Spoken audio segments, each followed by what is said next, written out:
In spring 2020, Americans took to the streets, protesting the death of George Floyd, who was killed by Minneapolis police officers. And what do you want? Change! What do you want it now? Can we talk about the big lie? Which one is that? Well, you write about the big lie being Black Lives Matter. Yeah. What did you mean by that? Black Lives Matter is based on the premise that the main threat to black welfare in the inner city are an out-of-control police force that gratuitously kill African Americans. And that's simply not borne out by the facts.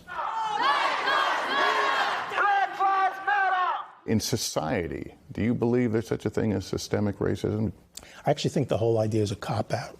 I think racism exists in individuals' souls. By dismissing systematic racism, are you not dismissing the pain of African American families that have to sit down with their children and have the talk because they're afraid a simple traffic stop could lead to their death? No, I don't. What did you say? I don't ignore that. Dismiss was the term I used. I don't dismiss that as a reality.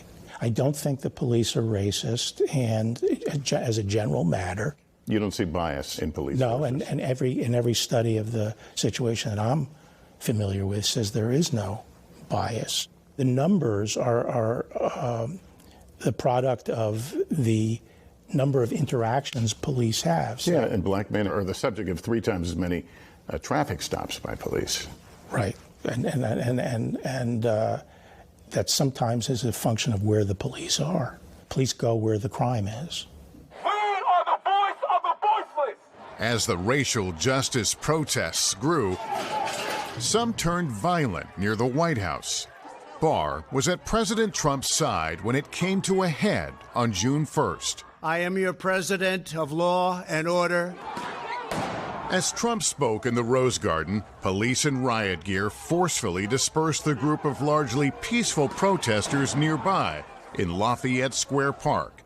And then 20 minutes later, there was the president walking across the street to St. John's Church with his top officials, including Barr, in tow. Had you been made aware that you would be a part of it? Not until I arrived in the White House.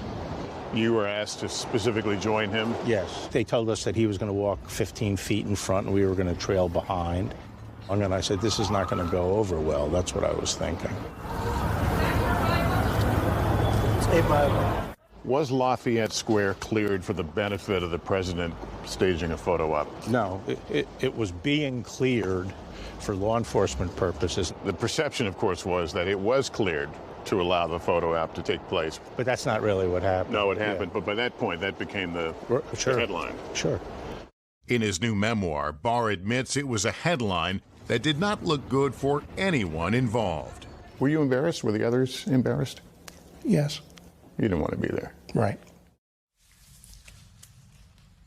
Incredible admission by the former Attorney General, and you can see Lester's full interview with Bill Barr tomorrow night at 9 Eastern, 8 Central, right here on NBC. And the former Attorney General will be live Monday morning for an exclusive interview on Today.